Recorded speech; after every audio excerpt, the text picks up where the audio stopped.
चलिए दोस्तों, आज हम करेंगे 25-26 अक्टूबर के लिए टीयर 1 का जो पेपर था उसका सोल्यूशन। वैसे तो रियल में तो 2025 नहीं आई, लेकिन आप लोगों के जीवन में 2025 आ चुका है। ठीक है, चलो स्टार्ट करते हैं और बिना टाइम वेस्ट किए हुए जल्दी से सॉल्व करते हैं। कह रहा था एक व्यक्ति ने 5% साधारण ब्याज की दर पर, एक सेकेंड, हाँ ठीक है, 3 वर्ष के लिए कुछ धनराशि ऋण लिया। यदि वह 3 वर्ष के अंत में ब्याज के रूप में इतने रुपए का भुगतान करता है तो वह धनराशि बताइए। तो ये तो आसान हो गया बिल्कुल। क्या है, 3 वर्ष के अंत में ब्याज के रूप में, यानी कि अगर हम देखें प्रिंसिपल 100 होता तो हमारे पास ब्याज कितना हो गया, 15 रुपया हो गया। इसी 15 का मान 225 यानी कि 2250। तो हमें 100 बराबर निकालना था। इधर कै गुना हो रहा था, 150 गुना, तो इसका भी 150 गुना कर दो, 15,000 आंसर। ठीक है, ऐसे सवालों को ओरल किया करो अगर आपकी प्रैक्टिस अच्छी है तो। अगला सवाल कह रहा था 1 सेंटीमीटर लंबी भुजा वाले एक घन को पिघलाकर इतने इतने विमा वाले एक घनाव के आकार में डाला जाता है। घन का पार्श्व पृष्ठीय क्षेत्रफल ज्ञात कीजिए, यानी कि lateral surface area. Lateral surface area मतलब दीवारों का एरिया। कितनी दीवारें होती है एक कमरे में, 4 होती हैं। यानी कि आपको एक चीज पता है कि आंसर जो भी होगा उसमें 4 से डिवाइड करके हम क्या कर सकते हैं, स्क्वायर देख सकते हैं। तो देखो 4×24, 4×1=4, 4×2=8, 1200 हो गया। इधर 4×9=36 हो गया और 4×7=28, 4×5=20। भाई ये स्क्वायर है नहीं, ये है नहीं, ये नहीं, केवल एक ही है, यानी कि रूट ले सकते हैं किसी का भी, बस आंसर आ गया। भाई यहाँ पर कुछ ना कुछ तो आंसर होता, हमने 4 से डिवाइड कर लिया और वो ए स्क्वायर बचा होगा बाद में। तो ए स्क्वायर कौन सा हो रहा है, केवल 900। इसके अलावा वॉल्यूम बराबर कर दो, 15×24 गुणे में 75, यानी कि यहाँ से देखेंगे ये 15×75 हो गया। इधर करेंगे तो 8×3=24 हो गया। ये इसके साथ 15 क्यूब रूट लेंगे तो ये आ जाएगा 2×15, यानी कि 15×2=30, तो 4×30 का स्क्वायर। देखो यही तो हमने निकाला है। अगला सवाल। अब इस सवाल में क्या करो भाई, इधर एक्स वाई को इधर लेके आ जाओ। ठीक है, एक्स से एक्स कट जाएगा तो ये बन जाएगा एक्स अपॉन में वाई, और इधर आ जाएगा तब वाई से वाई कट जाएगा, यानी कि प्लस में वाई अपॉन में एक्स बराबर में 3 हो गया। इसी का होल स्क्वायर पूछा था, यानी कि अगर होल स्क्वायर कर दे 3 का 9 माइनस का 2 यानी कि 7 आंसर। भाई जब इसका होल स्क्वायर करोगे तो एक्स स्क्वायर अपॉन में वाई स्क्वायर प्लस में वाई स्क्वायर अपॉन में एक्स स्क्वायर और प्लस में 2 इंटू में एक्स अपॉन में वाई और इंटू में वाई अपॉन में एक्स बराबर में 3 का 9। तो ये तो कैंसिल आउट हो जाएगा, यही 2 इधर ले आए। इतना प्रैक्टिस में होना चाहिए आपके। ठीक है, कह रहा था कार ए और बी समान बिंदु से चलना शुरू करती हैं, विपरीत दिशा में यात्रा करती हैं। ए की चाल बी की तुलना में इतनी अधिक है। 6 घंटे के बाद वे एक दूसरे से 66 किलोमीटर दूर हैं। प्रत्येक कार की चाल। सबसे पहले देखो ए और बी की स्पीड में 5 का डिफरेंस है, तो देखो ऑप्शन में सभी में 5 का डिफरेंस है, उससे कुछ नहीं कर सकते।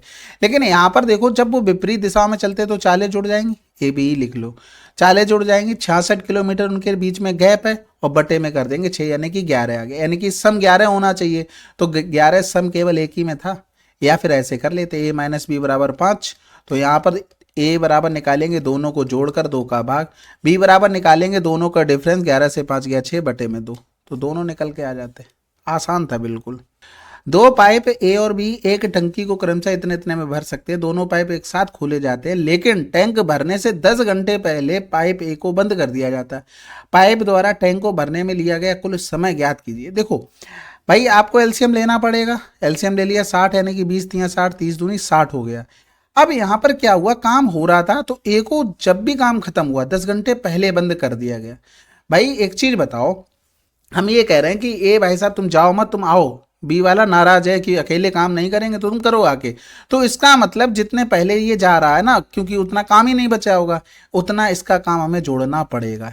यानी कि स्यूडो वर्क बोलते हैं ना, जो आभासी कार्य, उसको हमने ले लिया यहाँ पर। तो ये टोटल अब 90 बन गया। अब करा लो, तो टोटल कितने दिन काम हुआ, 18। ठीक है, अगला सवाल।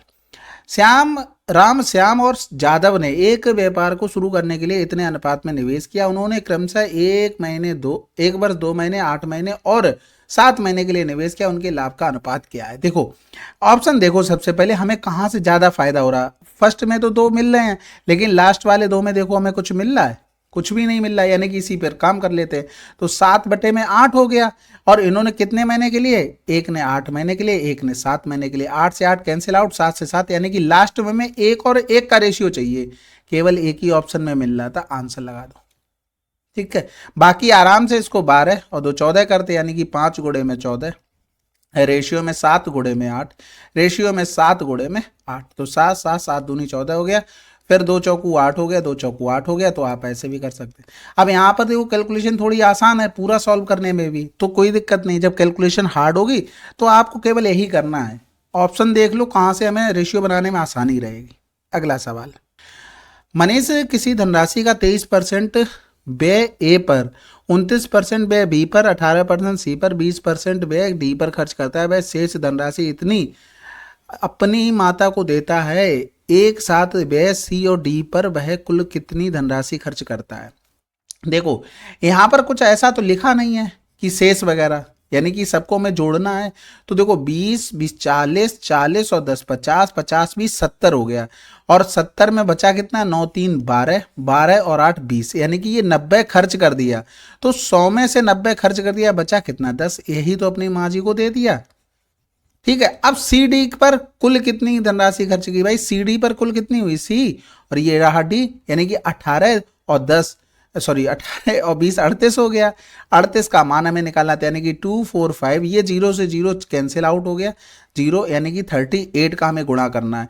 तो आपने क्या करना है भाई, या तो 19 गुणे 2 कर लो, ठीक है, या डायरेक्ट गुणा कर लो, जीरो तो आना ही आना है। फिर आगे 8 पन्ना 40 हो गया, हासिल लगा 4 हो गया, 8 चौक 32 हो गया, 5 15 हो गया, यानी कि 47 और 4 51 हो गया। देखो आंसर आ चुका, हासिल लगा 5 हो गया था। आगे करते तो 8 दूनी 16 हो गया, 4 तियाँ 12, 16 और 12 28, और 28 और 5 33, हासिल लगा 3 हो गया, 3 दूनी 6 और 3 9 आंसर।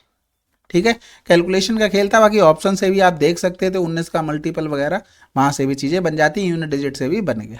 अगला सवाल कह रहा था, एक साथ 14 और 16 में उत्तीर्ण छात्रों की संख्या 15 18 में अनुत्तीर्ण छात्रों की संख्या से कितने % अधिक या कम है। तो 14 और 16 उत्तीर्ण, 14 और 16, यानी कि यहाँ पर हो गया 300, 0 8 5 13, हासिल लगा 1 4 1 5 हो गया।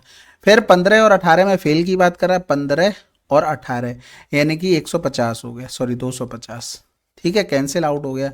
कह रहा था अनुत्तीर्ण छात्रों से कितने % अधिक है, तो यहाँ पर कितना अंतर, 25 दूनी 50 होता है, 3 ज्यादा, यानी कि 28 का अंतर है, बटे में कर देंगे 25, गुणे में कर देंगे 100, तो 25 चौकू 100 हो गया, 4 अट्ठे 32, 112% आंसर। अगला सवाल कह रहा था, एक साथ DEF किसी सुरंग 40 दिनों में बना सकते हैं, ठीक है, और EF समान सुरंग को 60 दिनों में, D अकेले। देखो सवाल सिंपल से पता क्या है, अगर हम मान लें A + B कोई काम कर रहा है 40 दिन में, A काम कर रहा है 60 दिन में, तो B कितने दिनों में करेगा, डायरेक्ट करना है, 60 गुणे में 40, दोनों का डिफरेंस, बस 20 दूनी 40, 120 दिन में खत्म हो गया सवाल। भाई देखो आपको पता है कि यहाँ पर अगर हम एलसीएम ले लेते हैं, हमने एलसीएम नहीं लिया, हम डायरेक्ट वर्क मानने के लिए तो करते हैं एलसीएम, तो हमने यही मान लिया, तो इसकी इफिशियंसी 60 हो गई, इसकी 40 हो गई।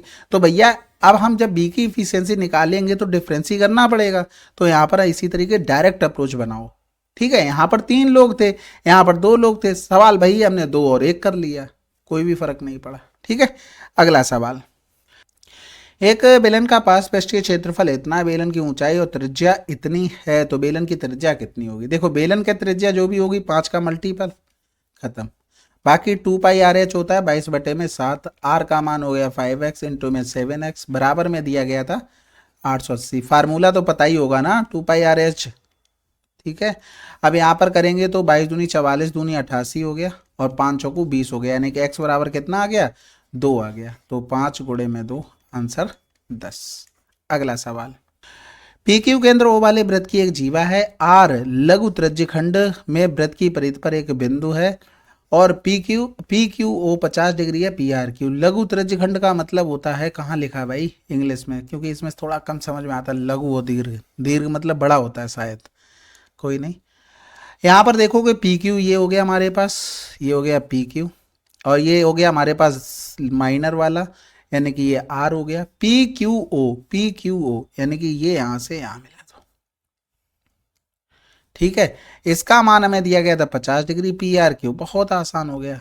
ठीक है, यहां पर देखो 2 चीजें बताएंगे, 2 चीजें, तो एक तो पता ही होगी, एक और देख लो। ये 50 डिग्री लिखा है ना, कभी भी इस तरीके का चित्र बनेगा तो जो यहाँ पर थीटा आएगा और ये आएगा अल्फा, तो थीटा प्लस का अल्फा हमेशा 90 डिग्री होगा, यानी कि ये आप डायरेक्ट लिख सकते थे 40। जब 40 लिख लिया तो चक्रीय चतुर्भुज आमने सामने कोणों का योगफल 180 हो जाएगा, तो 180 माइनस का 40 कर देंगे तो कितना आ जाएगा, 140 डिग्री। अब यहाँ पर वैसे क्या करते आप लोग 50-50 मानते, फिर ये 50-50 100 हो जाता, तो ये कितना बचा 80, 80 का आधा कर दे तब भी 40 आ रहा। तो ये चीज़ें छोटी छोटी याद रखो, टाइम आपका सेव होगा। अगला सवाल, ये तो सिंप्लीफिकेशन है। सबसे पहले तो ऑफ को सॉल्व करेंगे, 8 चौक 32, तो 1/2 आ गया, प्लस में इसको ऑफ को सॉल्व करेंगे तो 12 दूनी 24 हो गया, ठीक है। 24 और 20 का डिफरेंस माइनस का 4, 15 से 4 चला गया तो ये 11 हो गया, बटे में 3 दूनी 6, एक 7/2 और गोड़े में 6 ऊपर आ जाएगा, 6 कम 6 एक 7 हो जाएगा। भाई इन चीज़ों को ध्यान रखो, 6 तो ऊपर जाना ही जाना, हम डायरेक्ट ऊपर लिख लिए। अब गुणा करोगे जो 7 ऊपर बन रहा वो नीचे आ गया, ये साइन चेंज कर लिया, ठीक है। 5 दूनी 10 हो गया, तो 7 से 7 दो तियाँ 6 हो गया, यानी कि 11 दूनी 22, एक 23/2 हो गया, बटे में हो गया हमारे पास 5, यानी कि 5 दूनी 10, 2.3। अगला सवाल कह रहा है triangle M N O is right angle at N, N पे क्या है भाई, राइट एंगल। चलो भाई कहाँ चलो, सवाल करते हैं और कहाँ चलो, ये राइट एंगल हो गया। एम एन बराबर दे दिया था 2x माइनस का भाई एम ओ बराबर में 2x प्लस का भाई एन ओ वाई दे दिया था, and p is a point on N O, N O पर कोई पॉइंट है p, और बोल दिया था एन पी बराबर में y माइनस का 2x, ठीक है। Find the N P ratio P O, बहुत अच्छी बात है। अब इसमें सिंपल सा ट्रिपलेट लगा दो फटाफट से, आंसर आपका आ ही जाना। देखो यहाँ पर करेंगे वाई स्क्वायर प्लस में 2x माइनस वाई का होल स्क्वायर बराबर में हो गया 2x प्लस में वाई का होल स्क्वायर हो गया। अब इसको देखो लिखने का तरीका है, ये जो मैं स्टेप लिख रहा हूँ ये आपका कैंसिल आउट कर सकते थे, मतलब डायरेक्ट अप्रोच कर सकते थे। आपने फार्मूले पढ़े होंगे कि a प्लस बी का होल स्क्वायर माइनस में a माइनस बी का होल स्क्वायर अगर हो तो डायरेक्ट आ जाता है 4ab, और यहाँ पर अगर प्लस हो तो ये हो जाता है 2 ब्रैकेट में a स्क्वायर प्लस का बी स्क्वायर, ये तो चीज़ें पड़ी होंगी। यानी कि यहाँ पर वाई स्क्वायर बराबर में डायरेक्ट 4 इंटू में ab का मतलब 2x इंटू में y लिख सकते थे, तो ये y से y कैंसिल आउट हो गया, यानी कि y अपॉन में x बराबर में 4 दूनी 8 बटे में 1 आ गया। अब हमें रेशियो पर ही काम करना था, यानी कि अगर हम देखें तो ये वाला टर्म कितना हो गया 2x हो गया, क्योंकि पूरा बाई था और बाई से 2x यही तो घटाया तभी तो ये वाला बचा है। और हमसे पूछा गया क्या एनपी अपॉन में पीओ, तो एनपी का मान कितना है y, यानी कि 8 माइनस का 2x का मतलब 1 हो गया, बटे में हो गया हमारे पास पीओ, पीओ का मतलब हो गया 2 गुणे में x है तो 1 हो गया, यानी कि 8 में से 2 गया 6 बटे में 2, यानी कि 3 बटे में 1 आंसर, ठीक है। अगला सवाल कह रहा था राखी की वर्तमान आयु का 2 गुना रघु की वर्तमान आयु के 3 गुने से 15 वर्ष कम है। यदि राखी रघु से 5 आयु में 5 वर्ष बढ़ी है तो रघु की वर्तमान आयु बतानी। देखो राखी की आयु का 2 गुना, ठीक है, रघु की वर्तमान आयु के 3 गुने, रघु की वर्तमान आयु के 3 गुने से 15 वर्ष कम है, तो ये बराबर हो गया, ठीक है। तो यानी कि 2x माइनस का 3y बराबर में माइनस का 15 हो गया।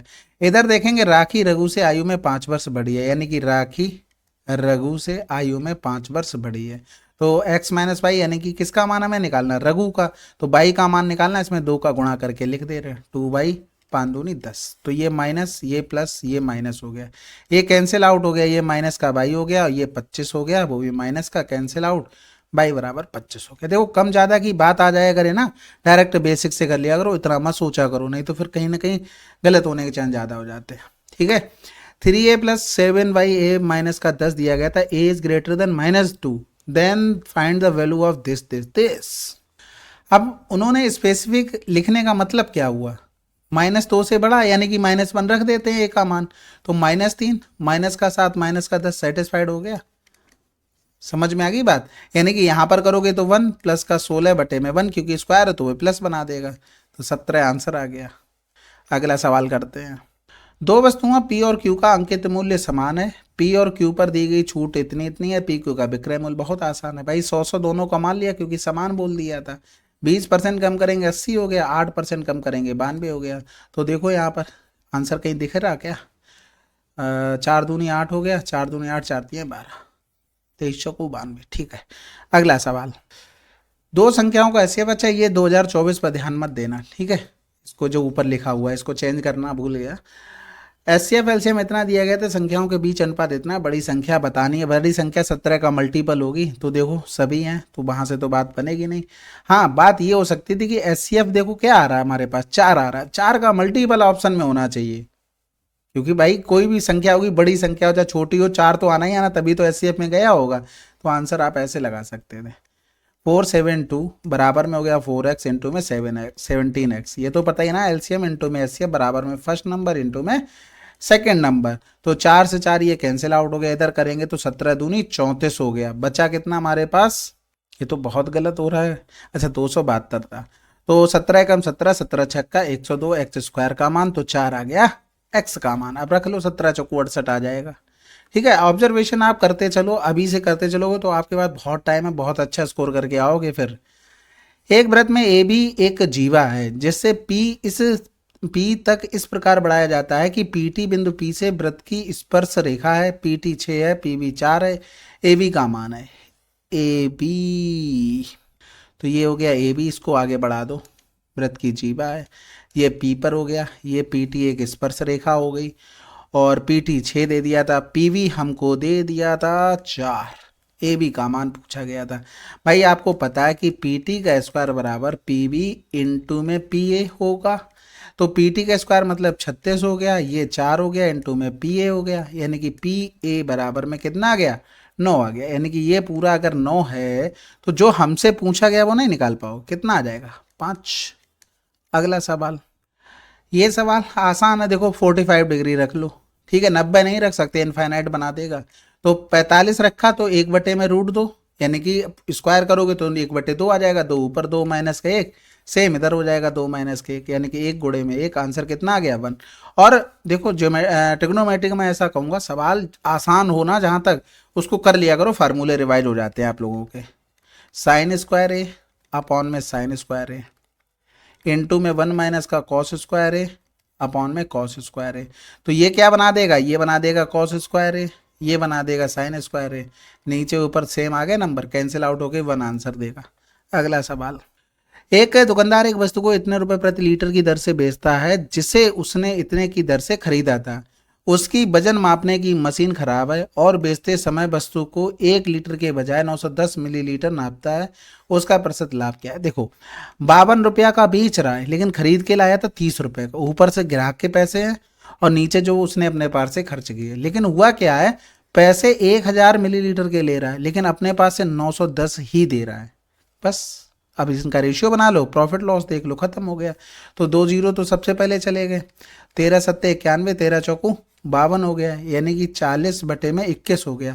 कितने का प्रॉफिट ले लिया, 19 का, किससे 21 से, गुणे में हो गया 0% बनाने के लिए। तो अब 21 नए में हो गया, यहाँ बचा 1, उतारा लिया 0, यानी कि 10 भाग नहीं जाएगा तो 0 लगा दो, तो 90 के आसपास एक ही आंसर था। ठीक है, अगला सवाल, जब एक संख्या को इतने से विभाजित किया जाता है तो 43 बचता है, तो उसी संख्या को 13 से विभाजित। भाई देखो जब नंबर को डिवाइड कर रहे हैं और यहाँ पर जो बच रहा है वो इस नंबर से छोटा, तो डायरेक्ट हम लोग क्या करते हैं, भाग, 13 तिया 39, 4 रिमाइंडर बच जाएगा। अगला सवाल, एक छात्र ने 7 विषयों में इतने इतने अंक प्राप्त किए, छात्रों के औसत अंक क्या हैं। बहुत आसान है, 7 है तो देखो 6 2 8 हो गया, 8 4 12, 12 6 18, 18 5 23 हो गया, बटे में 7 रहा होगा, और जो भी आंसर होगा उसमें हम मल्टीप्लाई करेंगे, यूनिट डिजिट हमें 3 चाहिए। 7 3 21 हटा दो, 7 छक्का 42 हटा दो, 7 9 63 हो सकता है, 7 3 77 49 नहीं होगा।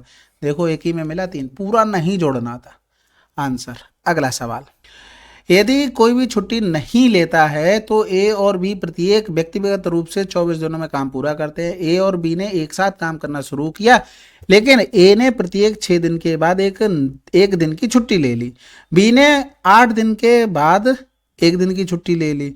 ए और बी दोनों 1 जून 2020 को काम शुरू करते हैं, काम किस तारीख में खत्म हुआ। देखो प्रत्येक कर रहे थे 24 दिन में, यानी कि ए और बी की इफिशियंसी अगर हम 1 मान लें तो टोटल वर्क 24 हो गया। ए और यहाँ पर ले लेते बी, ए 6 दिन के बाद, यानी कि 1 2 3 4 5 6, फिर अब्सेंट हो गया।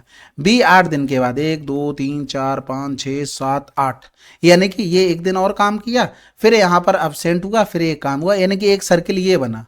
कै दिन में, 1 2 3 4 और 5, यानी कि 9 दिन में ये टोटल काम हुआ है हमारे पास। कितना काम हुआ है भाई, देखो 1 2 3 4 5 6, 6 दूनी 12 काम यहाँ तक हो चुका, 12 2 14, 14 2 16, 16 वर्क हुआ है, 16 काम हो गया कितने दिन में, 9 दिन में हुआ है। लेकिन हमें काम करवाना कितना है, 24 काम करवाना है, यानी कि अभी कितना काम बचा हुआ है, 8 काम बचा है भाई। यहाँ पर अब जो आगे काम होगा ना वो 24 माइनस का 16 यानी कि 8 काम बचा है। समझ में आ रही बात। अब यहाँ पर देखो 8 काम, तो क्या 8 काम कहाँ तक हो रहा था, 4 दिन और ले रहे थे भाई। ए 1 2 3 4 दिन काम करेगा, ये भी 4 दिन काम करेगा, 8 काम हो जाएगा। इतने ही दिन काम होना है, यानी कि 9 4 13 दिन लग रहे हैं, यानी कि 13 जून को समाप्त हो जाएगा। ठीक है, अगला सवाल।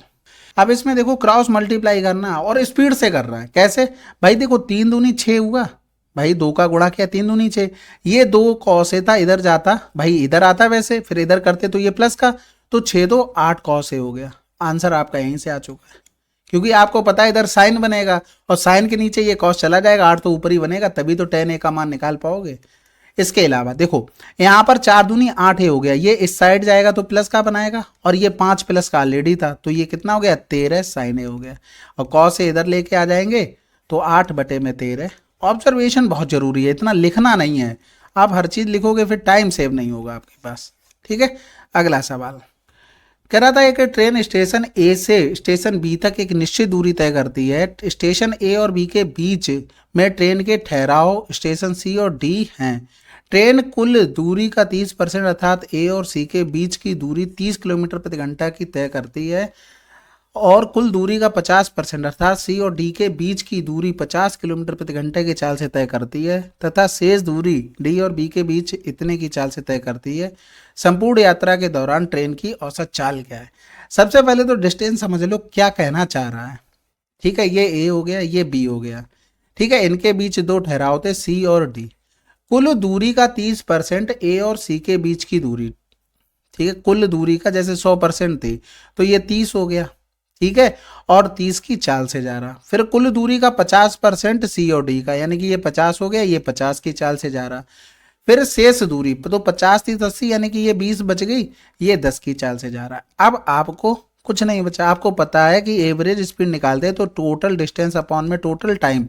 तो टोटल डिस्टेंस तो आपको 100 पता है, टोटल टाइम अगर यहाँ पर हम टाइम निकाले तो इधर तो 1 लगेगा भाई, इसको किलोमीटर में ही मान के चल रहे हैं। ठीक है, यहाँ पर भी 1 टाइम लगा, यहाँ पर 2, यानी कि टोटल 2 2 4 टाइम लगा, तो 4 से भाग कर दो, 25 किलोमीटर प्रति घंटा आंसर। ठीक है, चलिए फिर ये टोटल हमारे 25 क्वेश्चन थे। आशा है कि आपको सोल्यूशन पसंद आया होगा, और हो सकता है थोड़ा फास्ट लगाओ स्टार्टिंग में, लेकिन आप चीज़ें जब कैच करने लगोगे ना तो आपको बहुत अच्छा लगेगा। ठीक है, चलो फिर मिलते हैं अगले वीडियो में, तब तक के लिए जय हिंद जय भारत।